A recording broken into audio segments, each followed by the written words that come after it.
God's love for us is undeniable, but God commendeth his love toward us, in that, while we were yet sinners, Christ died for us.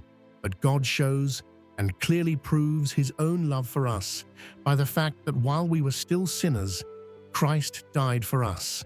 This death was not random. It was in fulfillment of God's eternal plan. For I delivered unto you first of all that which I also received, how that Christ died for our sins according to the Scriptures, and that he was buried, and that he rose again the third day according to the Scriptures. For I passed on to you first of all what I also had received, that Christ died for our sins in accordance with what the Scriptures foretold, that he was buried, that he arose on the third day, as the Scriptures foretold.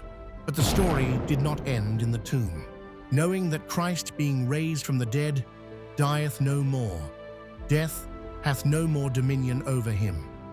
For in that he died unto sin once, but in that he liveth unto God. Because we know that Christ, being once raised from the dead, will never die again. Death no longer has power over him.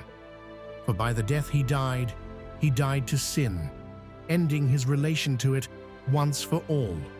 And the life that he lives, he is living to God in unbroken fellowship with him.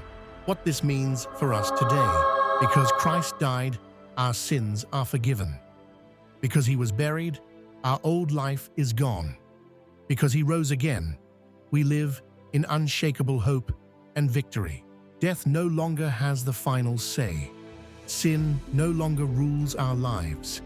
We now walk in newness of life, clothed in his righteousness, filled with his Spirit, and assured that the same power that raised Jesus from the dead is working in us today.